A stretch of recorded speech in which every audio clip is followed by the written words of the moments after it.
द्वितीय स्कंध द्वितीय अध्याय स्थूल धारणे मन जिणी विष्णुर सूक्ष्म रूपे पुणी केमंत धारणा करिब द्वितीय अध्याय प्रस्ताव। श्रीशुक उवाच अहंति सुख महामुनि शुण परीक्ष नृपमणि ए जेते कहिली मु तोते ईश्वर शरीर समेते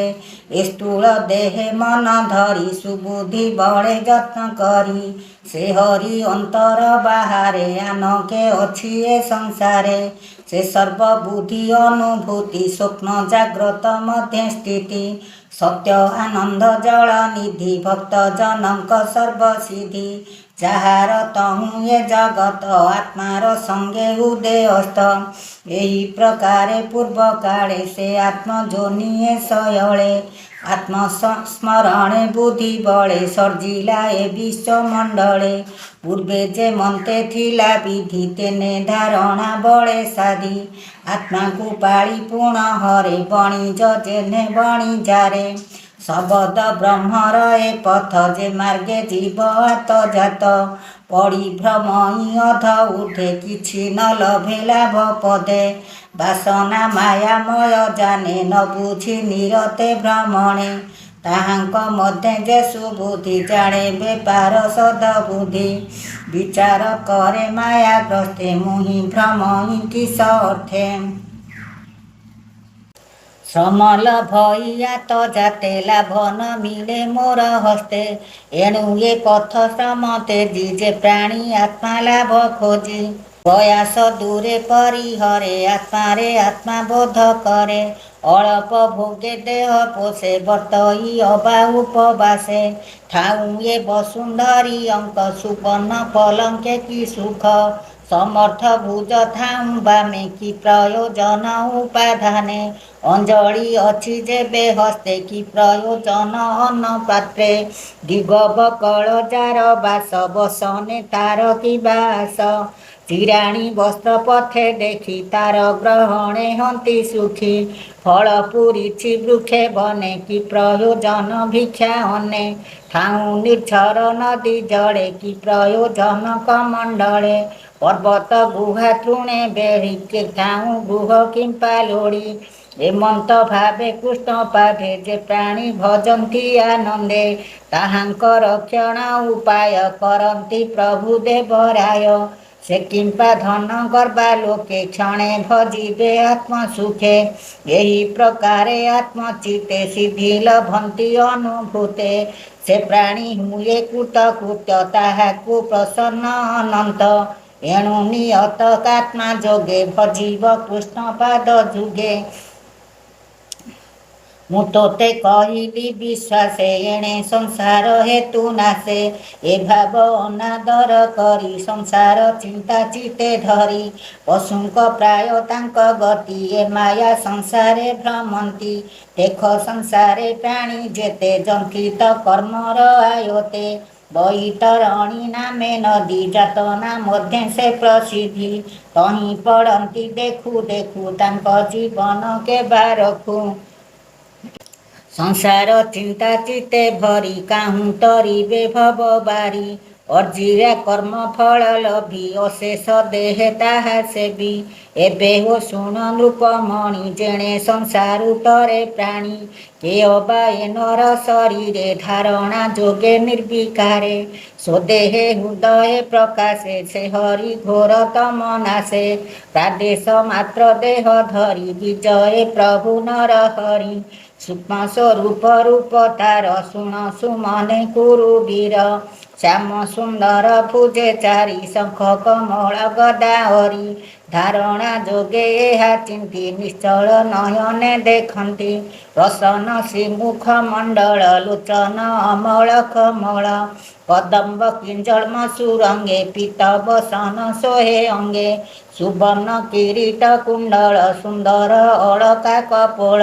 अमूल्य हार वक्षस्थले रत्न के उर बाहु मूले हृदय पद्म मध्य स्मरी जे पाद ध्याये ब्रह्मचारी से पाद लक्ष्मी रे चिन्हित दिशई अत्यंत शोभित ଶ୍ରୀବକ୍ଷେ କୌସ୍ତୁଭ ମଣି ସୁବର୍ଣ୍ଣ ସୁତେ ସୁଖଞ୍ଜଣି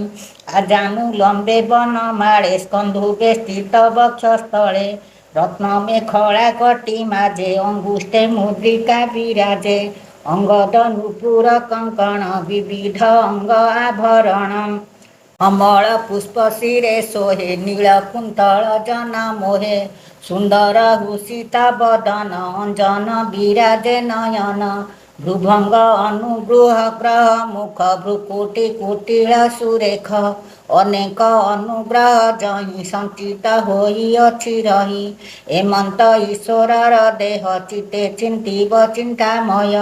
ଯାବତ ଧାରଣାର ବଳେ ମନ ନ ରହେ ସୁନିଶ୍ଚଳେ ତାବତ ଏକ ଏକ ଅଙ୍ଗେ ନିତେ ଭାବିବ ବୁଦ୍ଧି ଯୋଗେ ହାସବଦନୁପାଦ ଯାଏ ଭାବିବ ବିଷ୍ଣୁ ସ୍ଥୂଳ ଦେହେ ସ୍ଥାନକୁ ସ୍ଥାନ ଧ୍ୟାନ କରି ଛାଡ଼ିବ ଅପର ଆବୋରି ଯାବତ ବୁଦ୍ଧି ଏ ଶରୀରେ ପରମେ ଭକ୍ତି ନ ବିଚାରେ ଯାବତ ଆପଣା ହୃଦୟେ ନ ଦେଖି ଭକ୍ତିର ଉଦୟେ ତାବତ ସ୍ଥୂଳ ରୂପ ଚିନ୍ତି ଚିତ୍ତେ ସ୍ମରିବ ନୀତି ନୀତି ବସିବ କର୍ମ ଅବସାନେ ସ୍ଥୂଳ ଶରୀର ଯୋଗ ଧ୍ୟାନେ ଏମନ୍ତ କରିବ ଧାରଣ ଯାବତ ନ ଲଭେ ମରଣ ଏମନ୍ତ ଯୋଗୀ ଏ ଦେହକୁ ଯେବେ ଇଚ୍ଛିବ ଛାଡ଼ିବାକୁ ପବିତ୍ର ଦେଶ କିବା କାଳ ମନରେ ନ କରି ବିଚାର ଯୋଗ ସାଧନେ ପଞ୍ଚ ପ୍ରାଣ ସାଧିବ ସମାଧି ଧାରଣ ଆସନ ପ୍ରତ୍ୟାହାର ବଳେ ମନକୁ ସ୍ଥାପିବ ନିଶ୍ଚଳେ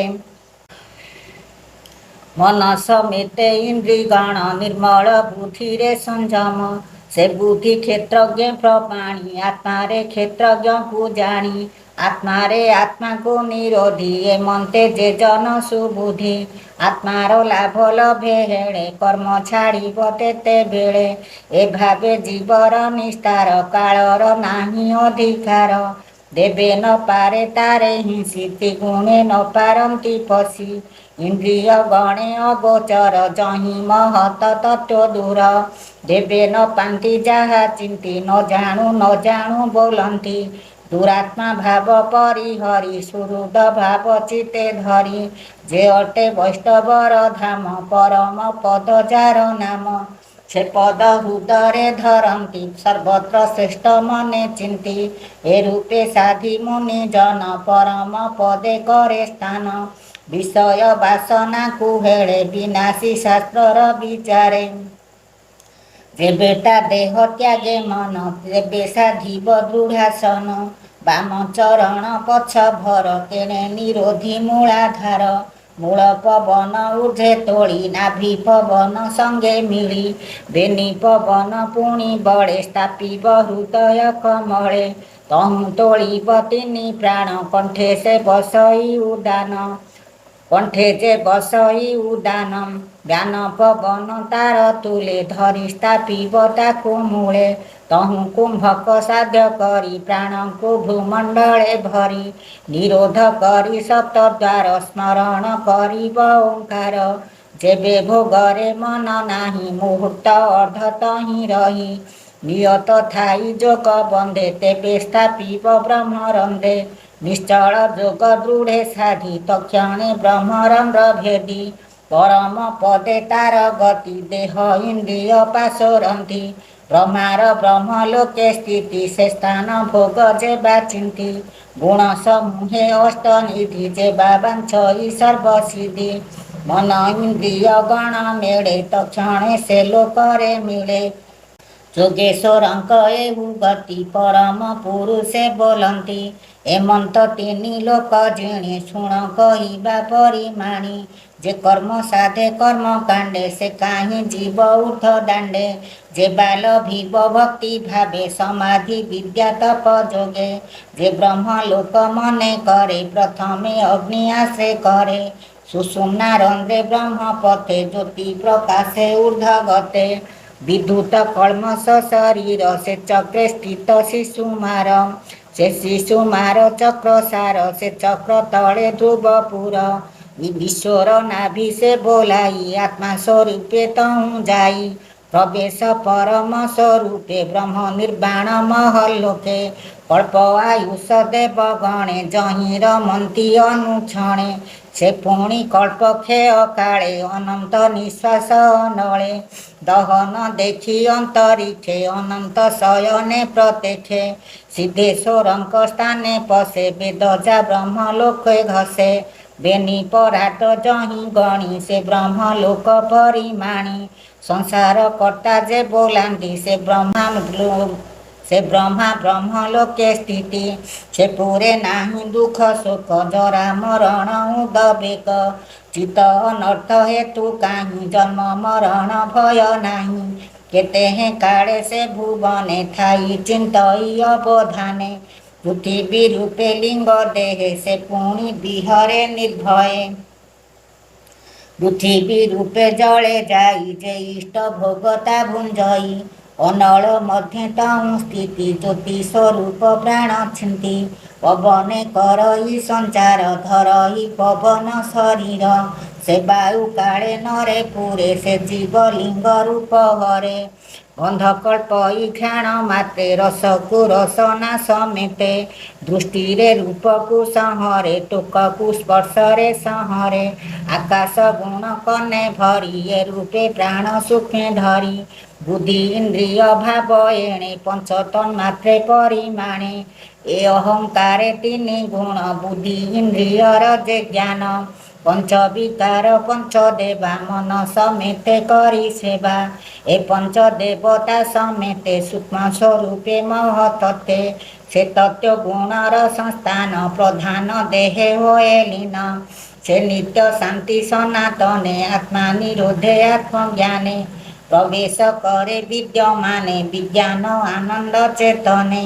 आनंद ज्ञान रस भोळे शांति लभई सुनिश्चले एमंते धरणी नु भवे निश्चय बसई वासुदेवे अंते लभई जेऊ गति ताहाकु बोली भगवती जहीं पशिले आत्मा मन न लभे पुनरागमन शुण हे नृप परिचित जेणु पुछेलु भागवत तेणु कहिली श्रुति जोगे तोर समीपे अनुरागे दैवे काल अवसान एणु कहिली दिव्य ज्ञान ब्रह्मार तपे होई तोष विष्णु जे देले उपदेश जे सद्य मुक्ति क्रम मुक्ति स्वभाव सिद्धि बेनी गति से पथ कहिली मु तोते एबे तू शुण एक चिते संसारे संचरती जेते तांको तारण पथ जेते एहिति जान शिव पथ जात हूँ भक्ति जोग जात जेऊ उपाय प्रिय भावे भक्ति लभे वासुदेवे ब्रह्मार तप कष्टे हरि जहा कहिले दया करी से ब्रह्मा ब्रह्म वेद सार सकल बुझी तीन बार जे भक्ति जीव सुख पथ ए भावे हेला आंधे रथ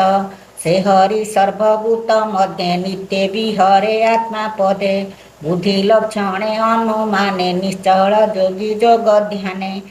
ते अबा करिब गोचर जगत बाह्य अभ्यंतर एघेनी सर्व आत्मा भावे सर्वदा काले सर्वठावे हरिंकी श्रुति पथे शुण मुखे निरते नाम भण से हरि कथा मृत रस जे करे श्रुति पथे ग्रास विषय विषनाशी चित्त पवित्र करे अंतर्गत गोविंद चरण कमले पसई भक्ति जोग बळे ए भागवत रस जेते सुजने शुण श्रुति पथे विषया रस जाऊ नाश कहई जगन्नाथ दास विषया रस जाऊ नाश कहई जगन्नाथ दास